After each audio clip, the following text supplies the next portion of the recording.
27 videos later, and I am finally getting around to the Dragon Reborn.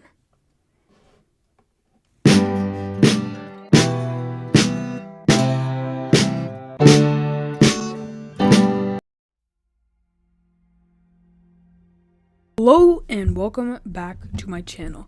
As you can see in the title, this is my review of The Dragon Reborn by Robert Jordan, the third book in the Wheel of Time series. And I will have spoiler-free and spoilers like always, so if you have not read the series or thinking about it, or you've read the second book and you're wondering how I thought about the third book, this is the video for you. So the third book I finished, 3 days ago? I just wanted to let my thoughts simmer. I didn't want to make a review right away. So, yeah. Honestly, spoiler-free, this is, I think, my favorite book. No, I can't say I think. This is my favorite book of the series so far. I thought, there were some things I thought The Great Hunt or The Eye of the World did better, but overall, this was my favorite book. Some pacing I thought Great Hunt had better. I thought pacing in Great Hunt was more fast-paced and just more action-packed. This book kind of took it on the slow side. There are some chapters that nothing happened, which I'm not saying is a fault at all. Honestly, I love chapters in any book that you just take a break. After the action, you just take a few chapters, breathe, and you just enjoy it. Like, some Matt chapters were very enjoyable because he was just relaxing. And I really liked to see what certain characters would do when they finally had time to relax, which I really liked that. So, considering like a star rating, I think, okay, so obviously to rank them, I think I'd put Dragon Reborn, Great Hunt, Eye of the World. This just shows you that each book is just getting better, in my opinion. Eye of the World was fantastic. I think I put it at 4 out of 5 stars. The Great Hunt, I think I put it at 4.5. Great Hunt was amazing. I thought, when I say amazing, take it with a grain of salt. Obviously, I'm saying it's amazing. Overall, it's amazing, but there are a few things, obviously, that I did enjoy. But overall, Great Hunt was amazing. The third book, Dragon Reborn, I thought was amazing as well, and I think it just steps it up.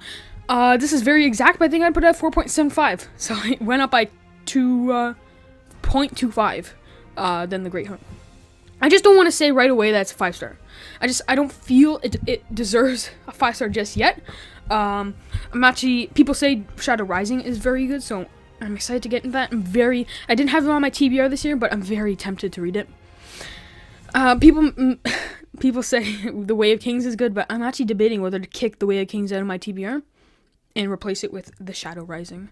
I'm really into Wheel of Time right now, so I'm actually considering doing that. And if I do read Shadow Rising, that is a complete TBR, because if I replace a book with around the same number of pages, then it's still a TBR. But I'm going off topic. This is my Dragon Reborn review. Well, that's just telling you, if I'm tempted to read the next book right away, I did really enjoy The Dragon Reborn overall. Like I said, the pacing was a little slower, but take it as you will if you enjoy characters relaxing and many chapters where there's not really much going on. In this book, there's very split up. I think there's three, is there 3? 1, 2, no, there's 4. There's 4 groups of characters, and you go in between them. You might have like 10 chapters in one group, and then 10 in the other, and then one paragraph of one group, and then you go back to another one. So if you don't like that, I thought it could have been cut down to like the 3 or 2 groups. I thought it did feel a little messy on how many plots were going on, and it honestly felt like I was reading 4 different short stories. So yeah, take it as you will. If you like that, then cool, but I don't know, I thought it was a bit messy on how many different perspectives or groups there were, so that's just my opinion, and I think that's the end of my spoiler-free. Don't really have much to say. Oh, well, I could say a few more, just looking at my notes here. One thing is the world building in this book. It just steps it up. I feel like every single book, this should do this. Every single book, there should be more world building. And Robert Jordan does this amazingly, that it doesn't feel like a coincidence or it's just helping the plot and then you're not going to use it. It's actually something that I could see in to the last book. It might not be, but to the last book, I think it could be helpful. Yeah, so there's many things which I'm not going to spoil. I'll talk about these in spoilers, but there are a lot of world building devices or other strange monsters or things like that that he included, and I was like, oh, these are so interesting, and I want to learn more about these. And so yeah, that world building is insane. The world building is really good. The plot is good, and this is my favorite one of so far. That's the end of spoiler free. So if you have not read the book, please leave, come back once you've read it, and listen to my spoiler thoughts. Okay, so I guess I should just continue with the world building. One world building device that I thought was pretty cool was the Kalandor sword. It did seem a bit like coincidental that there's this magical sword that only the Dragon Reborn can hold, and it's super powerful, and it can kill a bunch of people, like a sword should do. But I just thought, like, okay, cool. If it in the later books, if it's overpowered, I will feel like it's a little cheap, kind of giving the main Dragon Reborn a sword. If he does, I wish he resorts to using his old sword that he got from Tam more than this sword.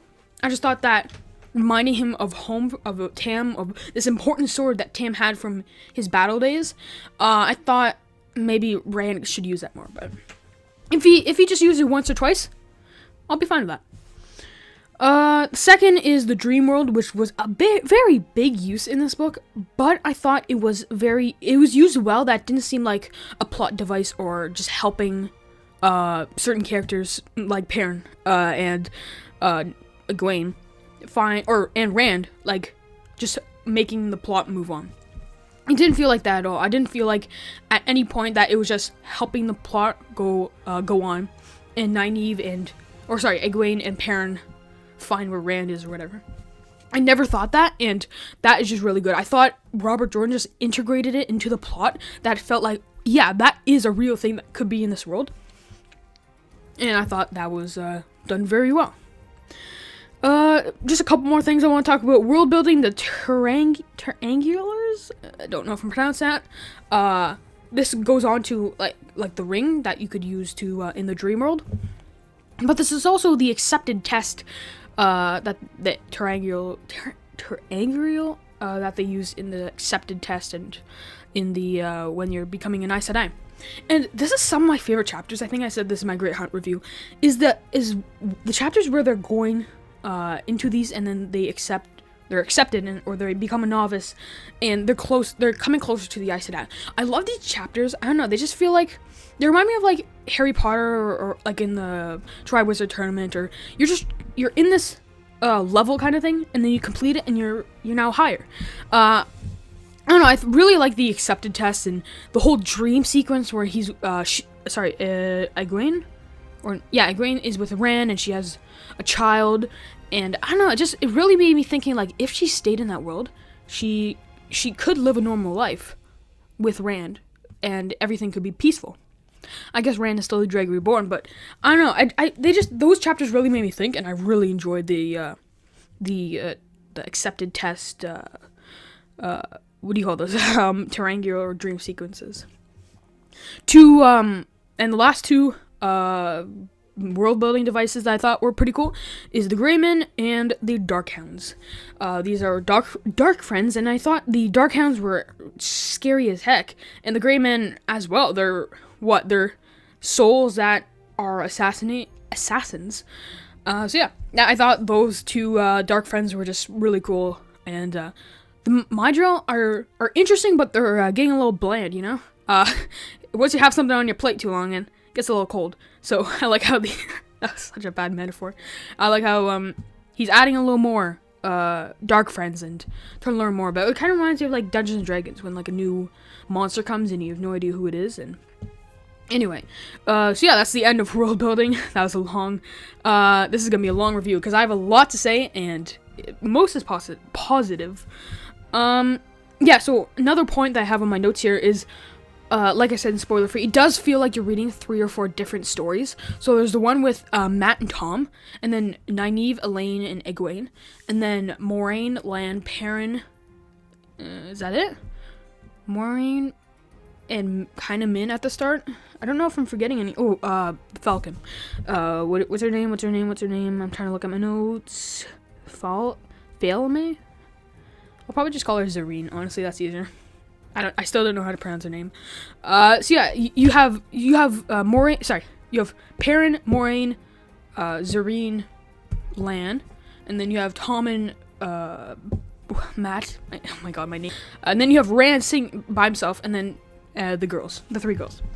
And it just felt like there's 3 different plots. They're not connected pretty much at all until, like, even at the start they're not even connected, and then by the end they just all happen to, or not all happen. They are all going to the same place, to the Stone of Tyr, and then they're all there at the one place, at the sword place or whatever. Anyway, I thought it did seem like I was reading 3 different stories. It didn't seem one continuous plot going on. And I guess that's one of my, not things I hated, because some parts did seem like, okay, yeah, that's cool that I'm following 3 different stories, but it did seem like I want to go back to Rand, I want to go back to Perrin, and you have these sequences, or not sequences, but the first, 10 chapters is with Moraine, Lan, and Perrin, okay? And then you don't go back to them for another, 200-300 pages, and you go with Nynaeve, Elaine, and Egwene for 200-300 pages. I'm not saying I don't like those 3 girls, okay? I actually enjoyed their plot. Their plot was actually cool, and I'm actually I'll leave that to when I talk about the characters. I'm not saying their plot is bad. I enjoy their plot, and I enjoy the 3 of them. It's just I would love more Rand. I want to know more of Perrin. Perrin, I think, is my favorite character, but oh my god, I'm going to the characters. I'm just drifting into the characters right now. I don't know, I just felt like the 3 different stories, and if you stay with those 3 girls for 200-300 pages, I can see people not liking the 3 girls and getting really bored and getting really slumpy after reading 300 pages with people they don't like. I don't know, that was just a stupid rant. Yeah, so sometimes I did think that their 3-girl plot was kind of boring. Sometimes I thought it was very interesting. My thoughts varied in the 300 pages. So yeah, that kind of is one of my things I didn't like. How sometimes I didn't like how there are 4 different plots. Now going on to characters, because my brain obviously wants to go there. I guess I should start with Moraine herself. I still don't really like Moraine. We didn't see her a lot, not that much. We did have many kind of chapters, but I would say we had 20 out of the 50 chapters, and that does seem like a lot, but she didn't really talk that much. I don't know. I've watched reviews of the book, and people say they love her, but I'm just she's too bossy, and I think that's also contributing to Perrin being my favorite character of the series so far. And she kind of acts like Perrin is, sometimes she acts like Perrin is important, but she's just too, I don't know, she just annoys me so much. Maybe I'll like her later, maybe, I don't know. I mean, Shadow Rising is 1,000 pages, so maybe I will turn around to Moraine, just like I turn around to Nynaeve. What a transition. Nynaeve is I'm actually starting to enjoy her presence. And like I said, the 200-300 pages we had with her, I actually started enjoying her more. I'm not seeing her as annoying, but I'm actually seeing her as helpful now to Egwene and Elaine, because she's 8 years older. And there was a scene where, who was it? Was it Rand or Matt? I don't know, but I think it was Rand. And she came in, and Moraine was like, Rand, is it gone? Is it Perrin? Maybe I don't know. It's one of the 3 boys. And Nynaeve comes in, and Moraine's keep talking, and she's like, oh, that person is gone. It might be Rand or something. And Nynaeve is like, are they okay? And Moraine's like, it's none of your business, or it doesn't, yeah, he's fine or whatever. I don't know. Nynaeve I'm like, yeah, that tiny thing about her caring for where are they, and I want to help them. It's just yeah, I understand where she's coming, and I'm actually liking her more. She's actually a helpful character that I am, and I didn't see in the first book. That I didn't see her personality, and I didn't kind of understand it, but I'm actually turning around to her in this book. And I guess we should just go to the 2 other girls. Egwene, where's my notes on her? She didn't change that much from The Great Hunt. She's Egwene. I'm not liking her more. I'm not disliking her more. She's still fine to me. And I'm not oh my god, she's amazing. And I'm not like, I hate her. She's, I guess, like, on a scale 1 to 10, being like 10 is my favorite character, she'd be like a 6 or a 7. Yeah, I think that fits. So, little over, little over, decent. So yeah, don't really, Agrain's kind of cool. Next is Elaine. I thought Elaine was decent. I do think, like, don't spoil anything in the comments, but I still have, like, a feeling that she might be, like, a dark friend or a black Aja. She's not even a Aes Sedai yet, but she just seems a bit off to me. I don't know, my theories might be totally off, but Elaine just seems a little off to me. Yeah, so, and she does seem a bit 2D. She's just, like, another girl. Like, another one of them. Like, cool. Like, she's just average. Like, I would have liked a bit more personality from Elaine. So yeah. I'm not saying Elaine's bad. She needs a bit more personality, development, and yeah. So, hopefully we see that from her in the next book, because I'm assuming she's gonna stay. She's a new member of the group now, the People of the Dragon. And what was I gonna say about Elaine? And it might be because we've only had her for less than one book. I think well, no, she was in the last book. I don't know, she just seems average to me. I'm talking too much about Elaine now. I guess we could go to Lan then.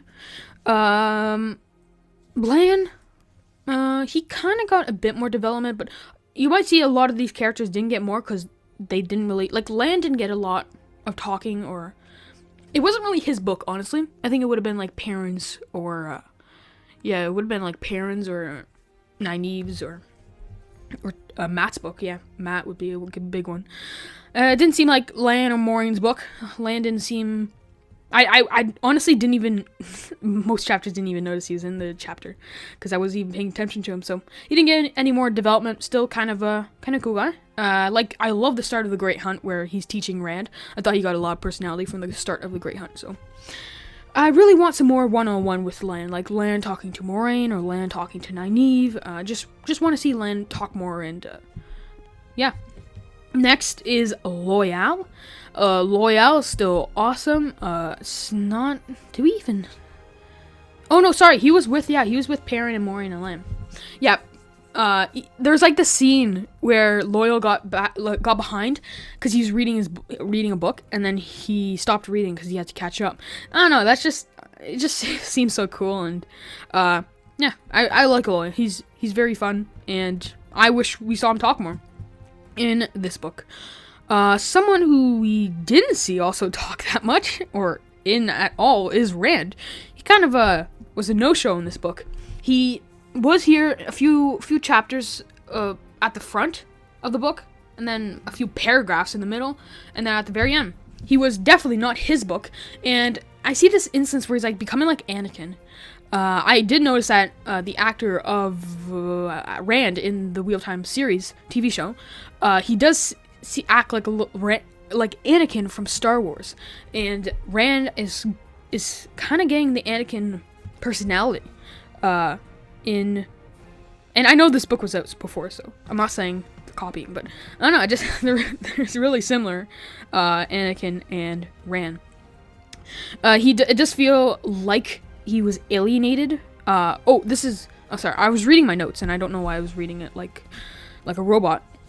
He did feel alienated from the whole group, and Robert Jordan did this really perfectly where he kind of alienated Rand from reader, like, or he's not, I'm not, this is really like breaking the fourth wall, but Robert Jordan didn't write him in, making the reader feel like, oh, I'm feeling alienated from Rand. So I really like that touch. That was a really good touch about Rand not being in here, because he's not going insane, he's kind of contemplating, like, finally understanding that he is the Dragon Reborn, hence the name of the book.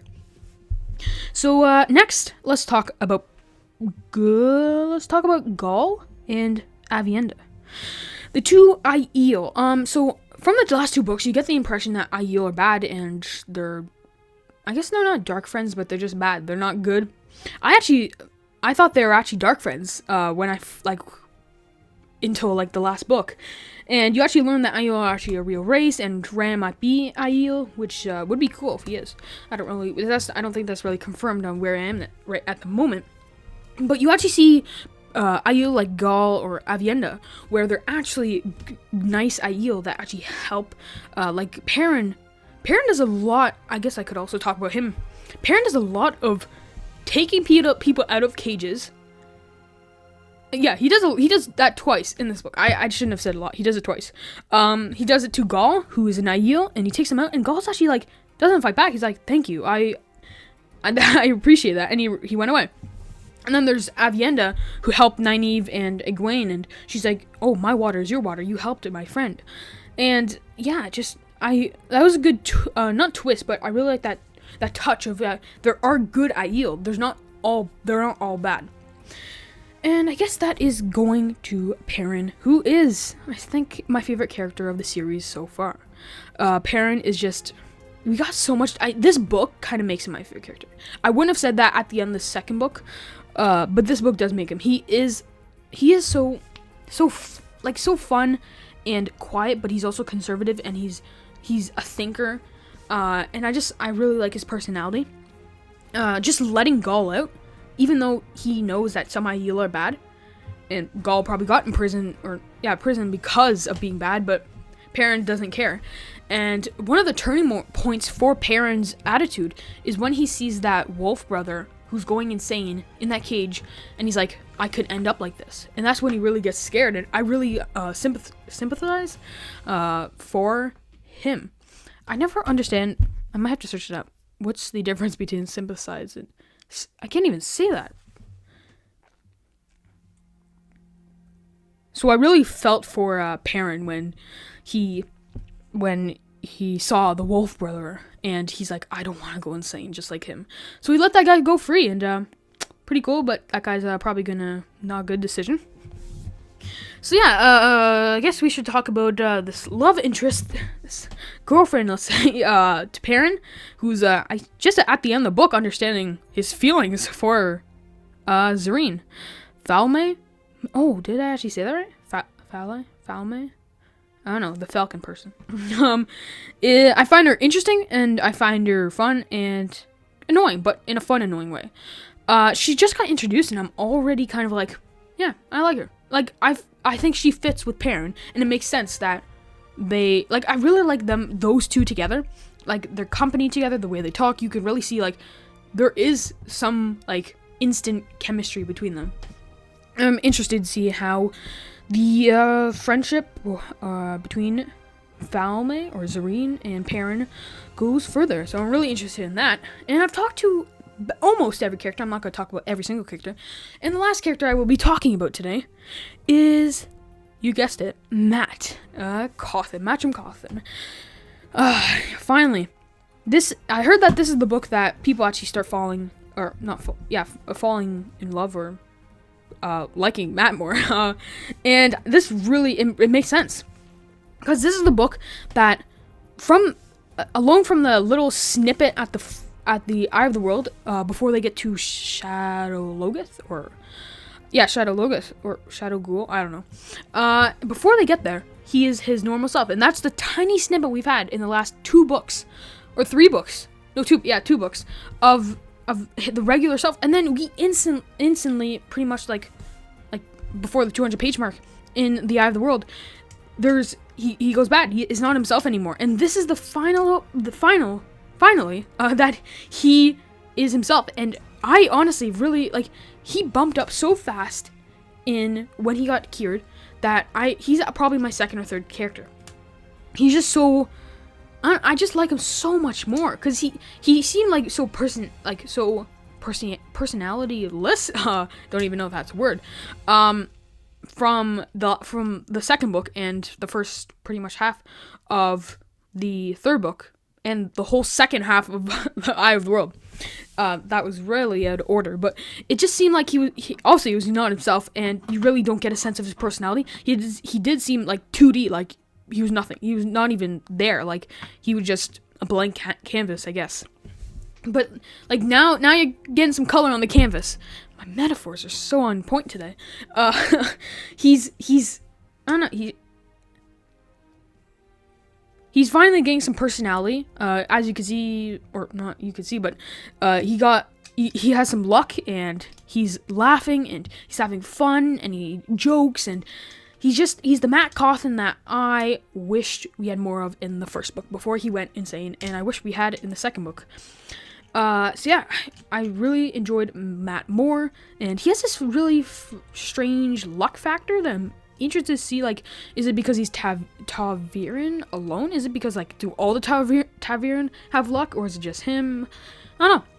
And then last thing I want to say about Matt is it seems like he has more responsibility and importance now that he blew the horn. In the second book, it just seems like it felt like Matt was like all the girls are Aes Sedai, Maureen, Nynaeve, and Egwene. Rand is the Dragon Reborn. He's the most important. Perrin is a wolf brother, and he can get wolves, and he has a lot of development there. And obviously Lan is the warder. But it seemed like Matt was like, yeah, he didn't have anything. He didn't have anything going for him.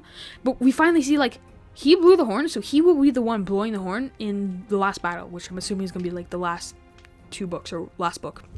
It just, yeah. So finally he has a responsibility, and he's actually good with his staff. So he actually has some fighting capabilities, and he has importance in the last battle. So yeah, I'm really happy to see that he has an importance, and that was a very long character section. Hope you enjoyed all my thoughts on those characters. And just to close off this spoiler review, oh my god, what was I gonna say? Oh, the end of the book. This is not. I guess it could be something I didn't like. It just seemed it was lower stakes than the 2 previous books. The first book, Rand fought this huge army, orcs, I think it was like Trollocs or something, fighting this town. And then they fought one of the Dark Friends, is it? I don't know. They fought a big one of the 13 people, I think. And then the second book, they had this huge war, and the horn was blown just for this horn. And it was an epic battle, and it seemed like it should have been in the last book. I can't even imagine what the last battle was gonna be like if the second book had a pretty big battle, in my opinion. And so, well, yeah, in the second book, there's also Rand has like a huge giant kind of above him, and then in the third book, they all come to this tier. There's a few Aiel, and then there's the main group, and Rand. He gets the sword, and there's a little talking, and then he stabs the person, the dark friend or person who was acting as if they are Balisman. And it just seemed like such low stakes, and it might be just because it was a break from the last book, or I don't know. It just seemed like Matt has this point after all of it, and says, "This is the," because there's like a prophecy where the people of the dragon have to go get the sword, and there's Aiel, and there's a big war. That's what the prophecy says. And Matt's like, this is what it's supposed to be, a few people of the dragon and some Aiel. And Morgan's like, yeah, that's just how the wheel turns sometimes, or whatever. And I really had the same mindset as Matt. I'm like, that's it? That's all the battle. Like, it just seems so much lower than the first 2 books. So yeah, if you have anything to say about that, say it in the comments. Thanks for listening. That has been my end of my review of the Dragon Reborn, Thanks for listening, and see you next time.